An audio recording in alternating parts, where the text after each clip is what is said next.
Last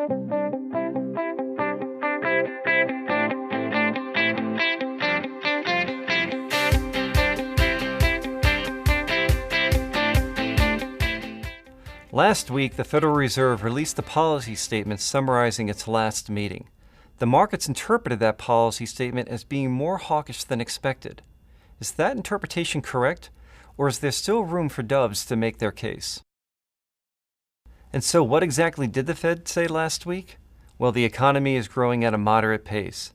Job gains remain solid, and the underutilization of labor resources is gradually diminishing. With regard to inflation, it remains low for now, but they do not expect it to remain persistently low for the rest of the year. All this allowed them to definitively end the quantitative easing program, which is probably their main goal from the last week's meeting. But they're also maintaining their balance sheet, they're rolling over their currently held U.S. Treasuries, and reinvesting the principal of their mortgage-backed securities.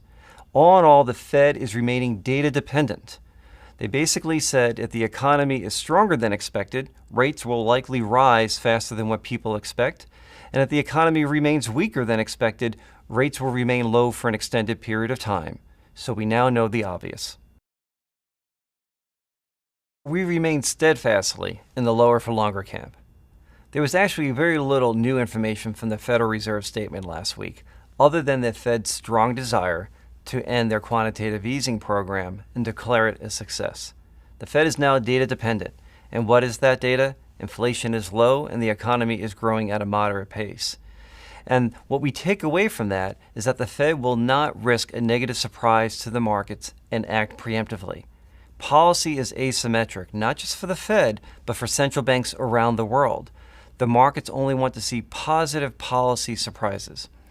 And what happened in Japan last week is a great example of that, where the Central Bank of Japan, in a very bold and unexpected way, expanded its own quantitative easing program, and markets around the world reacted very favorably. And that is the backdrop for markets today, and we think for the foreseeable future, one of monetary accommodation. And for that reason, we remain in the lower for longer camp. Our lower for longer theme is a global one. Not only are rates in the U.S. remaining low for longer, but rates in Europe and Japan are going to be even lower for an even longer period of time. And that monetary accommodation around the world is supportive of all risk assets, especially when combined with continued moderate economic growth and fair valuations. But it does introduce currency risk for the U.S. dollar investor, as increasingly on a relative basis, U.S. assets are more attractive.